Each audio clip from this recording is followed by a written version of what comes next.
Assalamualaikum warahmatullahi wabarakatuh. Perkenalkan, nama saya Muhammad Nur Rizky.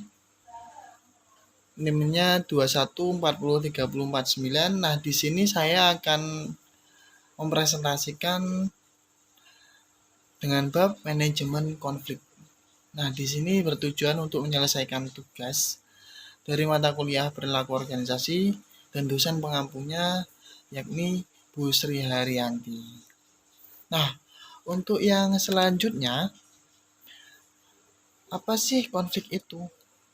Kan ada nih kayak pembahasan kita adalah manajemen konflik. Nah, yang perlu kita ketahui apa sih konflik itu? Nah, konflik itu berasal dari kata kerja Latin, yaitu configere yang artinya saling memukul. Saling memukul.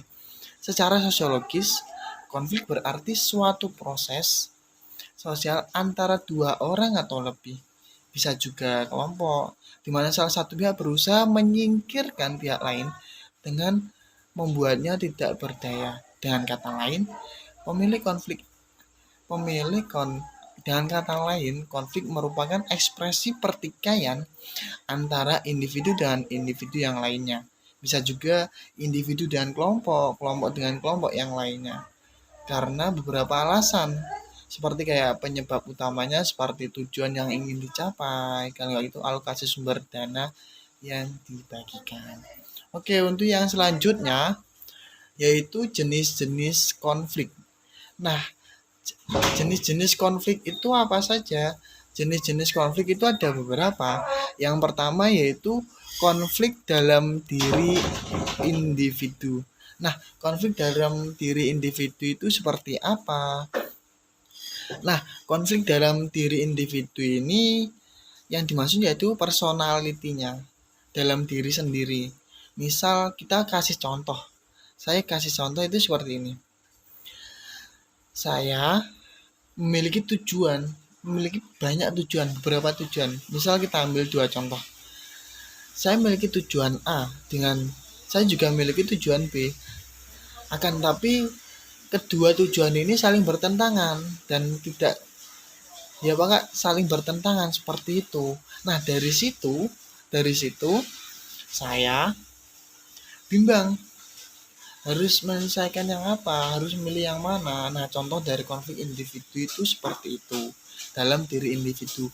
Nah, yang kedua yaitu konflik antar individu. Konflik antar individu itu seperti apa? Konflik antar individu itu seperti di antara dua orang. Misalnya seperti saya bekerja sama dengan teman saya, dua orang nih. Nah, dalam kerjasama tersebut ada suatu hal yang menyebabkan saya tidak cocok dengan dia. Misal kepribadiannya, misal sikapnya, misal tanggung jawabnya itu tidak sesuai dengan perjanjian di awal. Nah, itu misal kayak seperti itu adalah konflik antar individu saya dengan teman saya. Nah, untuk yang selanjutnya yaitu konflik individu dengan kelompok. Konflik individu dengan kelompok misalnya seperti dalam suatu organisasi, misal organisasi OSIS, atau enggak kita ambil contoh perusahaan, misal seperti apa PT SMS atau PT JAI, PT SAI seperti itu. Nah, dari pusat, dari manajemennya itu memberikan suatu keputusan. Nah, dari keputusan tersebut, ya kan? Dari keputusan tersebut terjadi nih ketidakcocokan dengan salah satu anggotanya. Misal saya dengan perusahaan saya sebagai karyawan dan saya tidak cocok dengan kebijakan perusahaan tersebut. Nah, dengan hal ini menyebabkan kinerja saya yang buruk karena saya tidak cocok dengan keputusan tersebut. Kalau enggak gitu, tujuan dari perusahaan atau tujuan dari organisasi tersebut tidak tercapai dengan maksimal atau apa. Nah, itu contoh dari konflik individu dan akibatnya akan seperti apa. Nah, untuk yang selanjutnya itu konflik antar anggota di dalam satu kelompok. Misal nih, kita ambil contoh seperti kayak dalam suatu perusahaan, contoh dalam satu perusahaan di divisi staff manajemen, si karyawan A itu memiliki bidang keahliannya sendiri dan si karyawan B juga memiliki bidang keahliannya sendiri. Nah, ada nih satu permasalahan. Nah, permasalahannya adalah kita ambil contoh, permasalahannya adalah suatu data. Nah, si A menyimpulkan dengan keahliannya, kesimpulannya seperti ini, dengan si B menyimpulkan dengan seperti ini.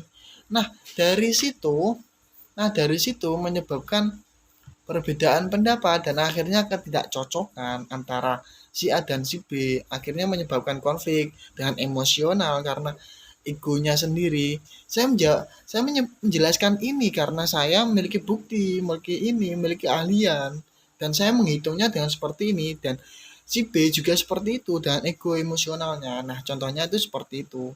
Nah, ini dalam hal ini pasti akan banyak terjadi di setiap perusahaan.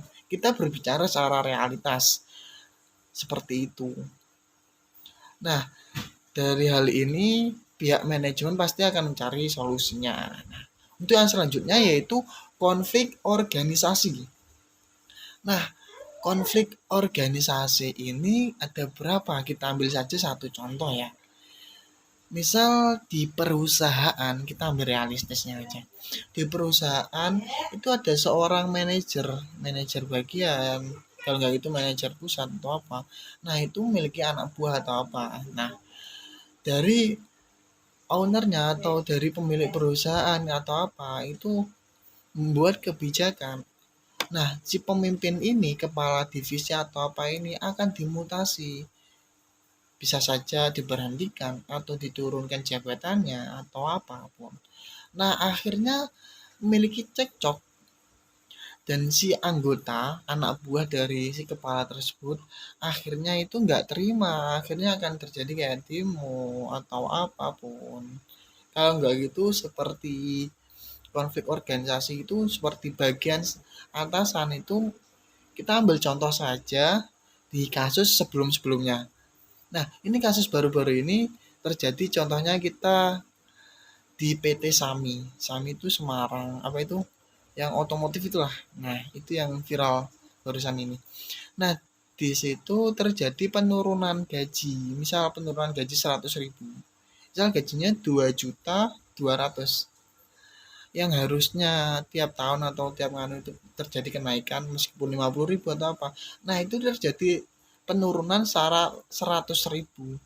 Nah, setiap anggota, setiap karyawan itu tidak terima dan tidak adil atau apapun itu. Akhirnya terjadi konflik di dalam perusahaan tersebut. Bisa dan mengakibatkan mogok kerja, karyawannya keluar semua atau apa. Nah, contohnya itu seperti itu. Nah, untuk konflik antar anggota, konflik antar organisasi, misal kita ambil contoh organisasi sepak bola, kesebelasan ke sepak bola seperti supporter dari Persik Kediri dan Persela Lamongan. Nah, dalam pertandingan yang terjadi di Kediri di Stadion Brawijaya, misal si pihak Persik Kediri ini mengalami kekalahan atau pihak dari Persela Lamongan itu mengalami kekalahan.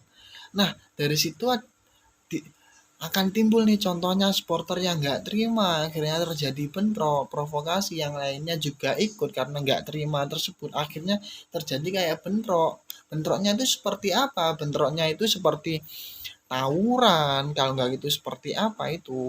Nah, kita ambil contoh yang lainnya juga, konflik antar anggota, misal kayak suatu perusahaan, misal kita ambil contoh perusahaan yang memiliki produk yang sama, misal produk susu Bebelak, Fashion Flag, Indomilk, atau apapun itu. Nah, itu akan akan terjadi konflik, yaitu memperebutkan pangsa pasar. Misal dengan strateginya masing-masing untuk menarik partisipan untuk selalu menggunakan produk tersebut. Misal nih, produk Indomilk dengan penjelasannya, dengan pemasarannya seperti ini contohnya. Indomilk ini susunya itu kental dan harganya murah daripada produk sebelah. dan rasanya itu lebih manis dan apa-apanya. Nah, sedangkan produksi si Vision Flag harganya mahal karena apa?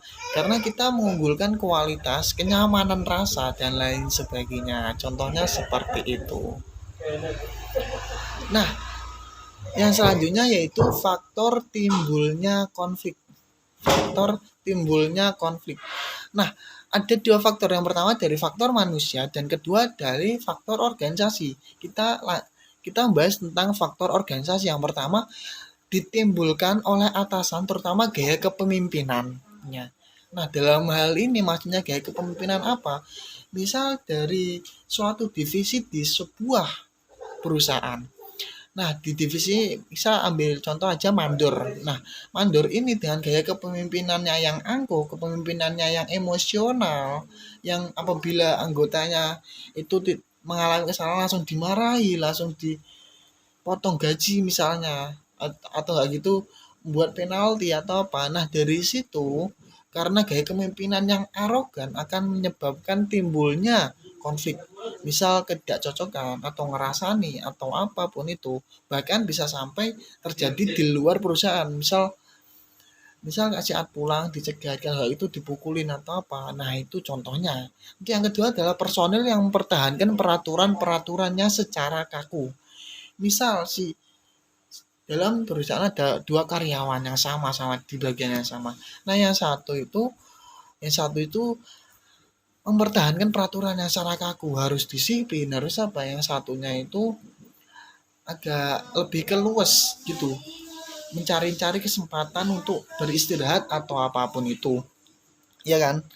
Nah, dari situ akan terjadi konflik. Nah, yang disiplin itu nggak terima. Ini kamu apa ini? Kamu ini di sini bekerja, kamu itu digaji, akan tapi kamu kok seperti itu. Nah, itu contohnya.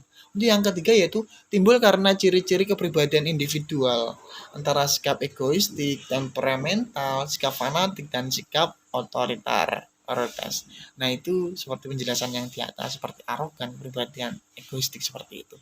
Untuk yang selanjutnya yaitu faktor organisasi. Nah, faktor organisasi itu seperti kayak persaingan di dalam menggunakan sumber daya. Kalau nggak gitu, yang kedua yaitu perbedaan tujuan antar unit organisasi. Jadi yang ketiga kayak interpretensi tugas kalau nggak cocok. Terus keempat kekaburan yurisdiksional. Yang kelima masalah status dan keenam yaitu hambatan komunikasi antara individu satu dan antara organisasi, antara atasan sama bawahan. Nah, contohnya seperti itu. Nah, kita lanjut ke konflik kaitannya dengan kualitas pelayanan organisasi. Nah, keberadaan konflik berdampak besar dalam kehidupan suatu organisasi, juga bagian manusia secara individual maupun kelompok. Nah, secara langsung maupun tidak langsung, secara positif dan secara negatif, konflik dapat dikatakan bermanfaat bagi organisasi jika keberadaan dari konflik tersebut dapat digunakan sebagai alat untuk melakukan perubahan. Garis tanda kutipnya yaitu sebagai alat untuk melakukan perubahan, meningkatkan inovasi, kreasi, dan untuk pengembangan organisasi ke arah yang lebih positif, sehingga organisasi memiliki nilai tambah. Namun demikian apabila terjadi konflik tersebut, banyak menghasilkan kacauan yang pada akhirnya konflik tersebut akan merugikan semua pihak, yaitu organisasi beserta anggota, termasuk di dalamnya mereka yang sedang berkonflik. Oke, untuk yang selanjutnya yaitu mengelola konflik dalam organisasi. Nah, terdapat 6 tipe pengelolaan konflik yang dapat dipilih dalam menangani konflik yang muncul. Nah, ini ada 6. Yang pertama yaitu avoiding, akomodasi, compromising, competing, collaborating, dan konglomerasi. Nah, kita jelasin satu persatu. Yang pertama avoiding, yaitu avoiding itu adalah menghindari terjadinya konflik. Misal seperti ini. Misal dalam lingkup perusahaan, misal dalam suatu tim, kan ada yang divisi-divisi. dalam satu divisi ada timnya satu dua orang gitu, dibagi-bagi. Misal pengalaman saya ya. Nah, ini saya bekerja sama sama sama teman saya itu dalam satu tim. Nah, misal dari salah satu sisi itu ada yang kerjanya cepat. Misal saya dalam mengerjakan itu cepat dan teman saya itu lambat dan dalam penyelesaiannya. Dalam hal ini saya melakukan avoiding. Maksudnya apa? Karena maksudnya itu sifat keegoisan saya, sifat emosional saya tidak saya keluarkan. Akan tapi saya melampiaskannya dengan menasihati dengan pelan-pelan. Ayo cepetan gitu. Nggak usah secara emosional. Nah, itu akan menghindari terjadinya konflik di antara saya dengan teman saya, yang di antara tim seperti itu. Kalau nggak gitu, kita menyelesaikan dengan akomodasi, yaitu mengumpulkan pendapat-pendapat pihak yang berkonflik tersebut dan mencari jalan tengah. Nah, si A dan si B itu, si A dan si B terjadi konflik. Nah, kita sebagai penengah bicara satu-satu, pendapatnya si A itu seperti apa konfliknya dan si B itu seperti apa. Nah, kita simpulkan, kita cari jalan tengah dan lebih mengutamakan tujuan kebersamaan. Nah, untuk yang kompromising, yang ketiga kompromising yaitu negosiasi setiap yang terlibat. Negosiasi yaitu dengan tujuan apa? Mencari jalan tengah yang aman, adil, dan seperti loss and loss, maksudnya sama-sama lega, cari jalan keluar, negosiasi, mencari jalan keluar agar untuk mencari ketenangan antara pihak A dan pihak B. Sama-sama tenang, sama-sama dijalankan dengan baik, seperti itu. Kalau nggak gitu diselesaikan dengan yang keempat, yaitu competing, yaitu saling berkompetisi.